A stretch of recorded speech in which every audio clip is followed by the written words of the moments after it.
बहुत सोच कर सोचा है, बहुत सोच कर सोचा है कि किनारा कर लिया जाए। बहुत सोच कर सोचा है कि किनारा कर लिया जाए। फ़कत तेरी यादों पर गुज़ारा कर लिया जाए। एक वह भी वक़्त था जब अजनबी थे हम दोनों। वही हाल अब की बार फिर दोबारा कर लिया जाए। जानते हैं, आंखों की नींद उड़ी हुई है। किसकी?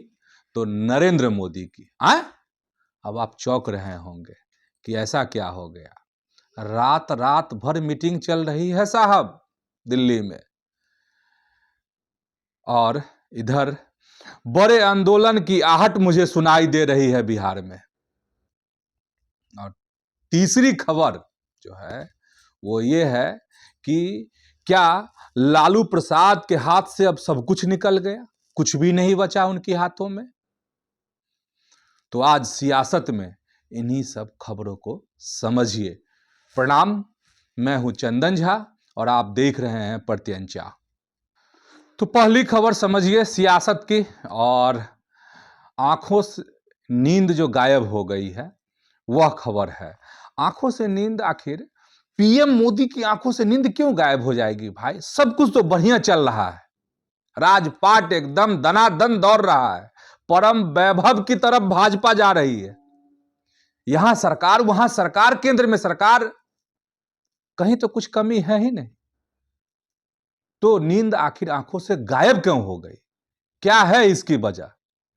तो इसकी वजह है यूजीसी के जो नए नियम और कानून आए हैं, जो पिछले दिनों 13 जनवरी से देश भर के शैक्षणिक संस्थानों में लागू किए गए हैं, और जिसको लेकर देश का एक जो सवर्णों का जो तबका है देश में, वो कहा जा रहा है कि नाराज है।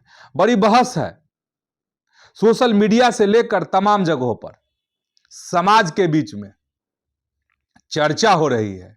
और जब चर्चा होगी हर जगह तो स्वाभाविक है कि बात जो है प्रधानमंत्री तक भी पहुंची होगी, और उसी बात की बात अब हो रही है। और जो सोर्स के हवाले से खबर मिली है कि दिल्ली में मीटिंग पर मीटिंग चल रही है। देर रात तक पिछली दिनों जो है वहां पर मीटिंग हुई है तमाम अफसरों के बीच में, भाजपा के नेताओं के बीच में, कि आखिर यह हो कैसे गया, क्या हुआ, कैसे हुआ, क्यों हुआ। हम चूंकि इस पर एक खास वीडियो बना चुके हैं, क्यों ये नियम लागू किए गए, कहां हुआ, कैसे हुआ, ये पूरा का पूरा डिटेल है, आप देख लीजिएगा, हम आई बटन में लगा देंगे। लेकिन अब इसके बाद जो सियासत है भाजपा की, लड़खड़ा कैसे रही है अंदरूनी राजनीति, उसको समझना जरूरी है। और इसमें कहा जा रहा है कि जो केंद्रीय शिक्षा मंत्री हैं धर्मेंद्र प्रधान, जो इसमें ओबीसी के पहलू को जो जोड़ा गया,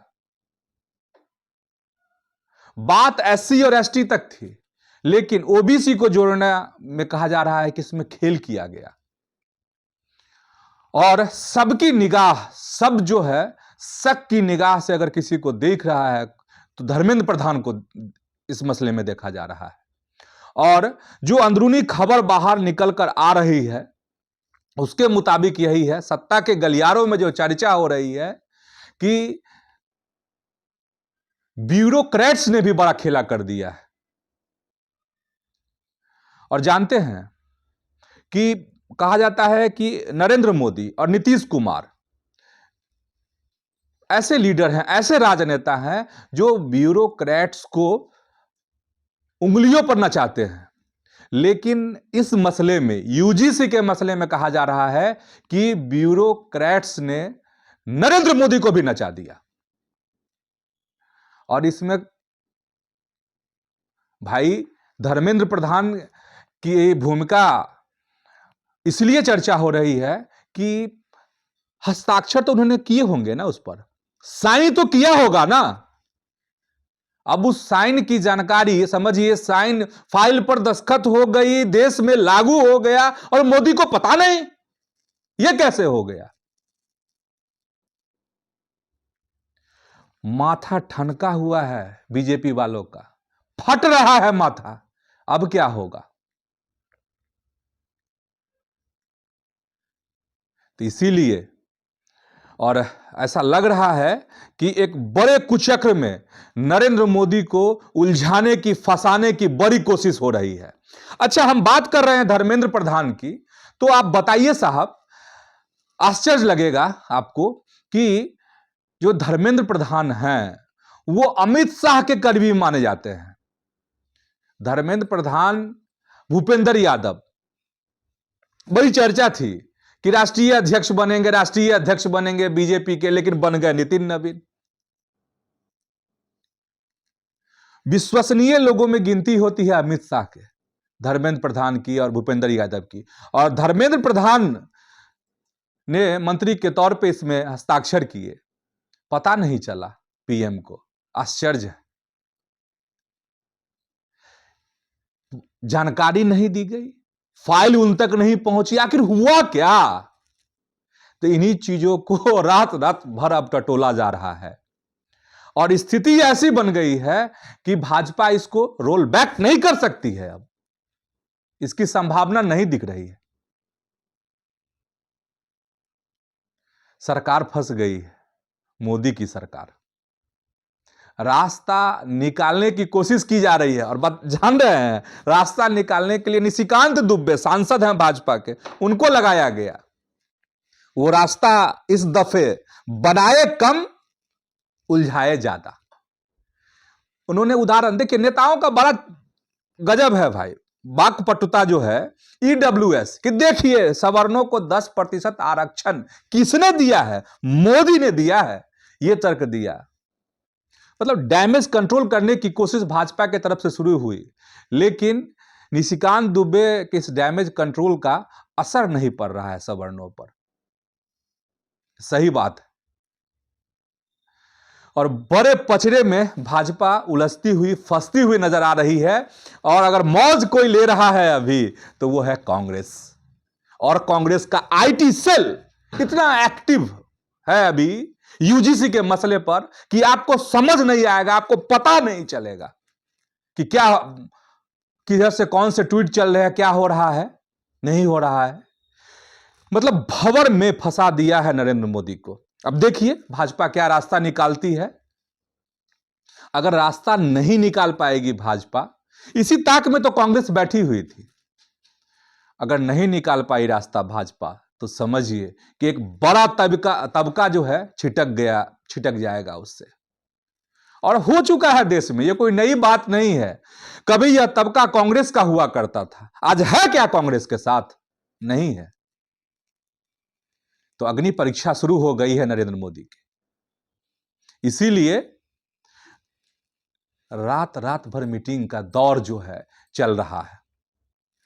अब हम बिहार की खबर पर आते हैं, और बिहार की खबर की बात करेंगे तो हमने कहा कि मुझे बड़े आंदोलन की आहट सुनाई दे रही है। अब आप कहेंगे कैसे? तो पटना में एक प्रेस कॉन्फ्रेंस आज हुई जनसुराज पार्टी में, और प्रशांत किशोर ने कुछ युवाओं को अपनी पार्टी में शामिल कराया है। और ये युवा आखिर हैं कौन? तो ये बिहार के खास क्षेत्र से मिथिला के रहने वाले युवा हैं, और मिथिला स्टूडेंट्स यूनियन को खड़ा करने में, और आप सभी जानते हैं, जो नए दर्शक होंगे हो सकता है कि उन्हें इस बात की इतनी मतलब जानकारी नहीं हो, इतना इल्म नहीं हो कि आखिर मिथिला स्टूडेंट्स यूनियन है क्या। तो मिथिला स्टूडेंट्स यूनियन के बारे में जब आप पढ़ेंगे, जब जानेंगे और उसकी कोशिश करते हैं, तो एक धारदार संगठन, और धारदार संगठन में ऐसा संगठन जो सड़क पर लड़ने वाला संगठन, एसी में बैठकर योजना बनाने वाला संगठन नहीं है मिथिला स्टूडेंट्स यूनियन, MSU। और खास इस बात की है, इस संगठन की खासियत है कि अगर हाथ में कोई काम ले लिया तो जय नहीं तो विजय होना है, हार का मुंह नहीं देखना है।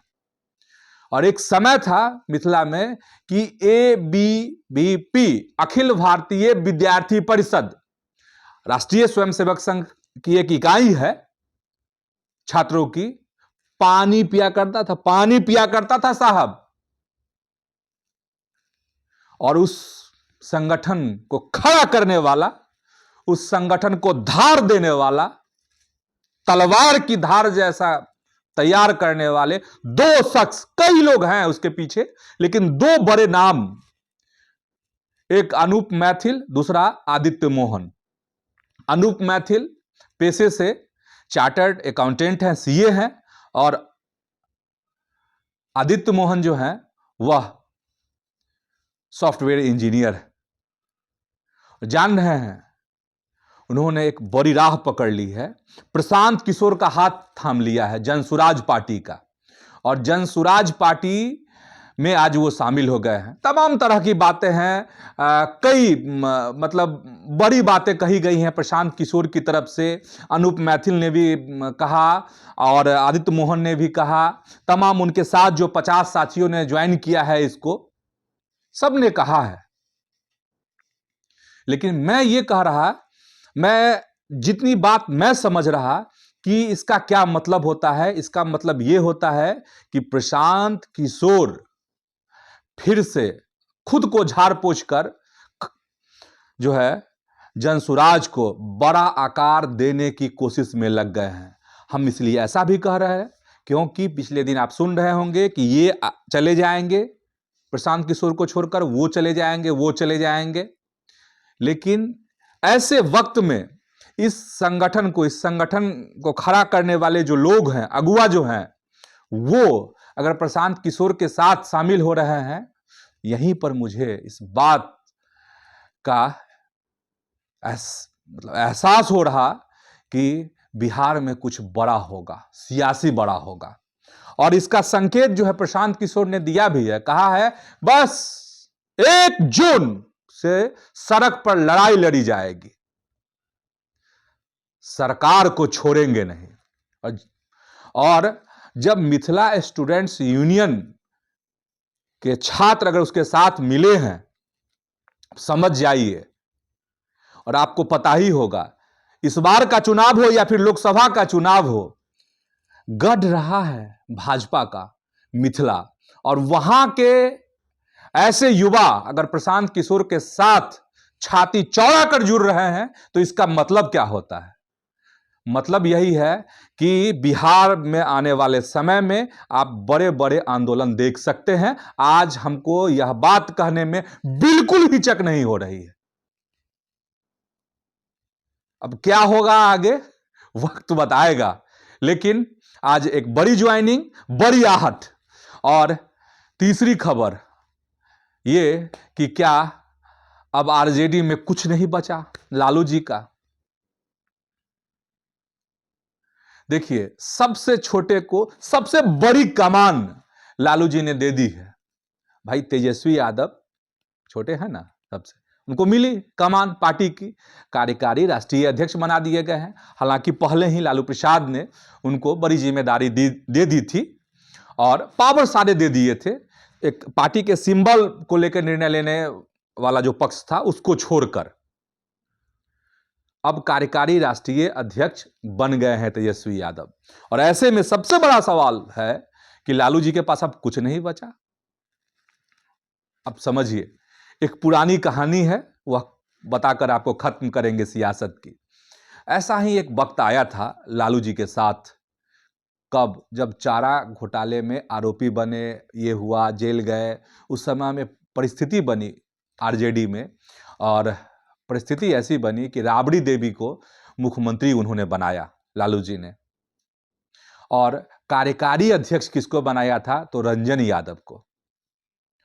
और रंजन यादव इस कदर पार्टी पर हावी हो गए थे कि चर्चा यहां तक चल गई थी कि अब राबड़ी देवी, परिवारवाद का मुद्दा बहुत हावी हो रहा है, राबड़ी देवी को भी अब कुर्सी से साइड कर दिया जाएगा और रंजन यादव मुख्यमंत्री बनेंगे बिहार के। एकदम दिमाग ठनक गया किनका? था लालू जी का। हटा दिए कार्यकारी अध्यक्ष रंजन यादव का। रंजन यादव की क्या सियासी दुर्गति हुई बाद में, आप सभी जानते ही हैं, बहुत बताने की जरूरत नहीं है। मतलब यह है कि लालू जी की जो पार्टी है पहले भी इस तरह की तस्वीर देख चुकी है। बस अंतर यही है कि इस बार घर का बेटा है, उनका बेटा है खुद, जो राष्ट्रीय कार्यकारी अध्यक्ष बना है।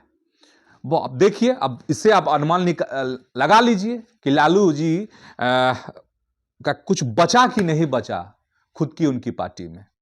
ठीक है, और बहुत तरह के बयान रोहिणी आचार्य के, तेज प्रताप के, हम उन सब चीज़ों पे नहीं जा रहे हैं। उन सब चीज़ों से आप, मुझे लगता है, भली भांति परिचित हो गए होंगे, जानकारी हो गई होगी। मैं असर की बात कर रहा था आज की सियासत में। तो ऐसे ही आप अपनी प्रत्यंचा के साथ जुड़े रहिए, खबरों से अपडेट रहिए। यूट्यूब पर इसको सब्सक्राइब कीजिए, फेसबुक पर जो है पेज को पहले फॉलो कीजिए। वीडियो अगर अच्छा लगा है तो लाइक कीजिए, शेयर कीजिए। धन्यवाद, प्रणाम।